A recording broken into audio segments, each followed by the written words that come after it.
I never thought humiliation could come wrapped in silk and champagne. There I was, sitting in the third row at my younger sister's wedding, wearing the only formal dress I owned, trying my best to blend into a room full of people who all seemed too polished, too perfect. My son, Luca, sat beside me, swinging his legs under the table, wearing a little suit I had to stretch 2 paychecks for. He looked so proud to be there. He thought this day would make us feel like part of the family again. Maybe I hoped that too. Vivienne, my sister, floated through the day like a movie star. She always had that energy. Beautiful, charming, adored by everyone, especially our mother. She got the compliments. I got the comparisons. She got the spotlight. I learned how to live in the shadows. Still, I showed up. I smiled. I clapped when they kissed. I kept my voice steady when people asked, "And you're the older sister? You don't look like you have an 8-year-old." Then came the speeches. The groom's best friend went first. Some mildly funny anecdotes, light laughter. Then it was Vivian's turn. I expected something sentimental, something about love, maybe something about growing up together. I even raised my glass in anticipation. I should have known better. She lifted her crystal flute and smiled out over the room. "I want to thank everyone for coming," she began, glowing. "It means the world to have you here. And of course, I want to say something special about my big sister, Alara." I turned to Luca and smiled at him. He looked up at me with excitement. For a moment, I believed she was about to say something kind. Vivian went on. "Alara's been such a role model. She's a single mom, strong, independent, and clearly unwanted by anyone else." The room erupted into laughter. My stomach flipped. I thought I misheard her, but she kept smiling like it was the most charming joke she'd ever told. Some guests looked confused, but most laughed harder, clinking their glasses like it was all in good fun. I didn't know where to look. My heart pounded in my ears. Luca tugged at my sleeve and whispered, "Why did she say that about you, Mama?" Before I could answer, my mother added loudly from her table, not missing a beat.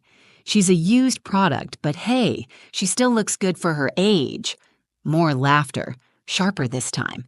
It was the kind of laughter that cuts through skin, the kind that lets you know everyone sees you differently now, not as a guest, not as family, as entertainment, as pity, as shame. I couldn't move. I couldn't breathe. My face burned, but I refused to let the tears fall. Not in front of my son. Not in front of them. My fingers curled into my napkin under the table, gripping it like a rope. I looked around the room, searching for someone, anyone, who might meet my eyes and offer something resembling compassion. My grandfather looked down at his plate. My cousin smirked at her phone. Even my uncle, who once told me I reminded him of my late father, didn't look up. Luca looked lost, his little eyebrows furrowed, confused and hurt. That was the part that broke me. Not the words, not the laughter, not the shame. The fact that my son was watching it all, trying to understand why his mother, the woman who kissed his scraped knees and stayed up late helping with his math homework, was being mocked by her own family. I wanted to leave. I wanted to grab Luca's hand, walk out, and never look back. But something in me hesitated. I wanted to speak. I wanted to defend myself, to tell them they didn't know half of what I've carried, what I've survived. But my mouth was dry. My legs were trembling under the table. Then, before I could move, I heard a chair scrape back. Callum, the groom, Vivian's perfect polished fiancé, stood up slowly. He didn't look amused. He didn't look at Vivian. He didn't look at the guests. His eyes went straight to me, and something in his face made the entire room freeze. In that instant, I knew something was about to happen. Not a rescue, not a fight, a reckoning. People often think being the older sibling means you lead the way, that you're looked up to. But in our family, I was more of a warning than a role model. I'm Alara. I'm 34, a single mom, and the black sheep of the family. I live in a small 2-bedroom apartment on the edge of town with my son Luca. He's 8, the best thing that ever happened to me, and the only reason I ever walk back into rooms that once made me feel small. I work 2 jobs, mornings at a local cafe, nights at a front desk for a small hotel. Life isn't glamorous, but it's mine. I make Luca pancakes on Saturdays. I know how to sew patches into his jeans, and he tells me I'm his superhero. That's all I need to keep going. But being a single mom in my family meant I was the one who failed. My mother, Judith, made sure I felt it at every holiday dinner. She believes in appearances. That's why she tells people Vivian's wedding is a second chance for the family name. Vivian is 5 years younger than me. She's beautiful, successful, always had everything handed to her, and always knew how to make it look like she earned it. She's the golden child. Judith adores her. If Vivian sneezed, our mother would bless her with a silk handkerchief. If I got sick, she told me to take vitamins and stop being dramatic. When I got pregnant with Luca, everything changed. I was 25, newly in love with a man who swore he'd stand by me. By month 5, he vanished. No note, no explanation, just gone. My family didn't ask questions. They didn't offer help. They gave me silence, judgment, and I told you so. But I had Luca, and when I held him for the first time, every cruel word they ever said became white noise. Still, deep down, I hoped they'd eventually see me, not just as a single mom, but as someone worth loving. Maybe that's why, when I got Vivian's wedding invitation, I said yes, even though I wasn't part of the bridal party, even though my name was spelled wrong on the RSVP card, even though I had to rent my dress and do my own hair in the bathroom mirror while Luca practiced smiling in his little tie. I told myself it was for closure, that maybe, just maybe, this was my family's way of extending a quiet olive branch. The venue was beautiful, white roses everywhere, gold-accented tableware, a string quartet playing in the distance. Vivian looked like she belonged in a bridal magazine. She was all smiles and sparkle, basking in every compliment and camera flash. When she passed me, her smile faltered. "You made it," she said, like she hadn't expected me to. She looked down at Luca and added, "He's getting big." No hug, no warmth, just small talk, then back to the spotlight. Judith didn't acknowledge me at all. She walked past me like I was one of the servers, but Luca was glowing. He thought the chandelier looked like a spaceship. He whispered that Vivian looked like a princess. And when I saw how happy he was just being there, I decided to stay for the reception, even though I could feel that familiar ache of not belonging settle in my chest. I found our table 9 near the back by the restrooms. I laughed to myself, fitting. We ate our salads. I helped Luca with his tie when he got chocolate mousse on it. I avoided eye contact with my mother and tried not to listen when I heard my name whispered across clinking glasses. Then the speeches started, and I realized this night wasn't going to be about family unity or forgiveness. It was going to be another stage for Vivian to shine, and I was about to become her punchline. It started the way most wedding speeches do, warm, sugary, just a touch over-rehearsed. Vivian stood up with perfect posture, holding a champagne flute in her freshly manicured hand. Her dress shimmered under the reception lights, and the room instantly hushed in anticipation. She smiled, pausing just long enough for everyone to settle. "I want to thank all of you for being here," she began. "It's the happiest day of my life, and I'm surrounded by the people who mean everything to me." I watched from the back table, trying to convince myself that I was included in that sentence. Luca was perched on the edge of his chair beside me, kicking his legs, completely enchanted by the whole fairy tale of it. Vivian continued, speaking sweetly about her new husband Callum, about love, timing, and fate. I relaxed a little. Maybe, just maybe, this speech wouldn't turn into something cruel. Then she shifted.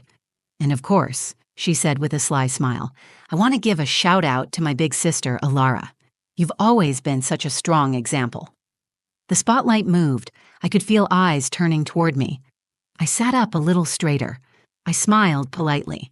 Vivian continued, her voice light but pointed. "She's the bravest woman I know. She raised a child on her own. No husband, no partner, just her and, well, whoever was kind enough to babysit."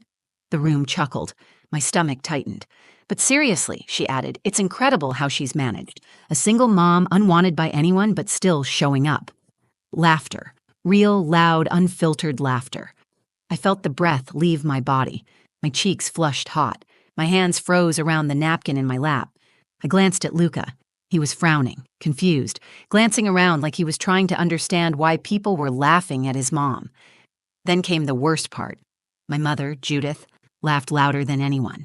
She leaned toward her table mates and added, just loud enough to carry, "She's a used product, but she still polishes up well." Another wave of laughter, the kind that didn't even try to hide its cruelty. My vision blurred for a second. It felt like being slapped, except no one had touched me. Everyone just laughed around me like it was normal, like it was acceptable to mock a woman who had spent nearly a decade working herself to the bone to raise her son with dignity and warmth, like being alone made me less. I looked down at Luca. His smile had vanished. He leaned into me, whispering, "Why did she say that? What does she mean?" I wanted to answer, but I couldn't find the words. I couldn't protect him from this moment. I couldn't shield him from the way our family saw me. That kind of pain doesn't hide well. My heart raced. I looked around the room for an exit, for someone who might step in, someone who might say, "Enough." But no one did. Some people looked uncomfortable, but they didn't speak. They just looked at their glasses, their plates, their phones. Even Grandpa Norman, who used to call me his little lion when I was a kid, avoided my gaze. He was there. But in that moment, he wasn't with me. I was alone. Again. The thing is, I could have taken it if it were just me. I've spent years swallowing that kind of treatment. I could have smiled, taken Luca by the hand, and left quietly with my head held high. But seeing the confusion in my son's eyes, seeing him trying to understand why the people clapping and toasting were suddenly laughing at his mother, it cracked something open in me. I stood. Not because I knew what I was going to say, not because I wanted to make a scene. I just needed to get out of that room. I needed air. I needed to breathe without choking on the shame they were handing me. I pushed my chair back, my hands trembling. And then, from the head table, another chair scraped against the floor. Callum, the groom, stood up. He looked pale. His jaw was tight. He took the microphone from Vivian without asking. The room went silent. It was like the temperature dropped. No more laughter, no more whispers, just this stillness. And I knew. Whatever came next wasn't part of the plan. Callum stood with one hand still resting on the table and the other clutching the microphone. His eyes were locked on me. Not on Vivian, not on Judith, not on the laughing crowd, but on me. For a second, I thought maybe he'd make another joke, smooth things over, say something charming to diffuse the tension. That's what people usually do in my family, brush it under the rug, pretend it didn't happen, call it humor, call it tradition. But that's not what he did. He didn't smile. He didn't laugh. His face was tight with something I couldn't quite read. Anger, maybe, but deeper. Like disappointment mixed with disbelief. Before he could speak, I pushed my chair in and reached for Luca's hand. I was ready to leave. Quietly. With grace. I wasn't going to give them the satisfaction of seeing me cry or break. I'd done it before. I could do it again. But as I turned to step away, Callum's voice rang out. Low, firm, calm. "Ilara, don't go." That stopped me. Everyone turned toward him. Whispers swept the tables like a breeze through dry leaves. Vivian stiffened. Judith narrowed her eyes. The DJ reached toward the volume controls but stopped when Callum raised a hand. He didn't look at anyone but me. "I can't pretend I'm okay with what just happened," he said. "I won't stand up here and let that kind of cruelty pass as comedy." The room held its breath. Callum stepped out from behind the table and slowly walked forward. He wasn't rushing. Every step seemed deliberate, like he was pushing through the weight of the room. He stopped near our table. Me, Luca, the now cold salad plates, and looked directly at the guests. "I've heard a lot about family over the past year while planning this wedding," he said. "About appearances, tradition, loyalty. But what I just saw wasn't family. That was mockery dressed up as celebration." The crowd shifted uncomfortably. Some people glanced at Judith, others stared at their drinks, but no one spoke. He turned to Vivian. "You mocked your sister for being a single mother, for raising a child without help. You laughed. And worse, you made her son watch it happen." Vivian opened her mouth, but no sound came out. Callum didn't wait for her to answer. She didn't ask to be put in that position. But she did it. She showed up today. She sat in the back, she smiled, she brought her son to witness your big day, and you turned that into a joke? I had never seen Vivian look small until that moment. Callum turned again to the room. Ilara didn't stand here to defend herself. She didn't ask for sympathy. She's never needed a stage. but I won't stay silent. Because if I'm about to marry into a family that sees cruelty as humor and shame as tradition, then I need to reconsider what kind of man I want to be. A gasp rippled through the guests. A woman at the next table whispered, "Is this real?" Someone dropped a fork. Luca looked up at me with wide eyes. I didn't know what to do. I'd come here expecting to survive the evening. I didn't expect to be defended. Not like this. Not in front of everyone. Callum looked down at my son and gave him the softest nod. "Your mom's the strongest person in this room. Don't forget that." He turned back to the crowd one last time. "I think I've seen enough." And with that, he set the microphone down, walked past Vivienne without another glance, and headed straight out the door. I stood there frozen, holding Luca's hand. The music didn't start. The crowd didn't move. It was as if someone had drained all the air out of the room. The fairy tale had shattered. But for the first time in a long time, I wasn't the one left broken. The moment Callum walked out of the reception hall, it was like someone had flipped a switch. No one clapped, no one cheered. The only sound was the soft hum of the air conditioning and the clink of a single spoon hitting a glass. The crowd was frozen, eyes darting between me, Vivienne, and the door Callum had just disappeared through. Vivienne stood at the head table like she'd just been slapped. Her perfect posture cracked. Her shoulders sagged under the weight of what had just happened. She looked around, but the faces staring back at her weren't smiling anymore. Some looked shocked. Some looked embarrassed. A few looked angry. Not at Callum, but at her. Judith was the first to speak. She stood abruptly, her chair screeching back across the polished floor. "What an ungrateful boy!" she snapped. "He embarrassed you in front of everyone. Typical. Just like your sister. Selfish." But her voice didn't carry like it usually did. The power she held over the room had vanished. Her words fell flat. I didn't respond. I didn't need to. For the first time in my life, I didn't feel like shrinking under her voice. I turned to Luca. He looked up at me, unsure. "Are we leaving?" he asked quietly. "Yes, baby," I said, brushing his hair back. "We're going home." I stood tall as I took his hand and began walking toward the exit. People parted as I passed. Some avoided my eyes. Others looked like they wanted to say something but couldn't find the words. Halfway to the door, I heard someone call my name. "Ilara." I turned. It was my grandfather, Norman, pale, eyes rimmed red. He stood slowly and stepped toward me. "I'm sorry," he said, his voice soft, shaky. "I should have stopped it years ago." I nodded, not trusting myself to speak. I didn't hate him for not defending me. I understood what silence costs some people. I'd lived it. I wasn't angry, but I wasn't carrying their guilt anymore either. Outside, the air was cool and crisp. Luca squeezed my hand. "Is the wedding over?" I looked down at him. "Yeah," I said, smiling. "I think it ended exactly how it needed to." We drove home in silence, the radio off, just the hum of the tires and the rhythm of Luca tapping his fingers on the armrest. I tucked him in that night, kissed his forehead, and lingered by his door a little longer than usual. He didn't ask any more questions. He didn't need to. The next morning, I woke up to a dozen missed calls from unknown numbers, distant cousins, even a couple of guests I barely knew. I ignored them all. My phone buzzed again. A text from a friend who had been at the wedding. "Someone recorded Callum's speech. It's on Facebook. Over 50,000 views already. You need to see the comments. People are standing up for you." I opened the video. There it was, Callum's voice, calm and direct, standing up to an entire room, and there I was, frozen in the frame, holding Luca's hand. The comments were full of support. This man is a hero. She deserved better. I'm crying watching this. Every single mom out there just got a little bit of justice. I didn't cry. I didn't smile either. I just felt still. Like something that had been clenching inside me for years had finally let go. That week, Vivienne tried to spin the story. She said Callum overreacted, that it was just a joke, that people were too sensitive.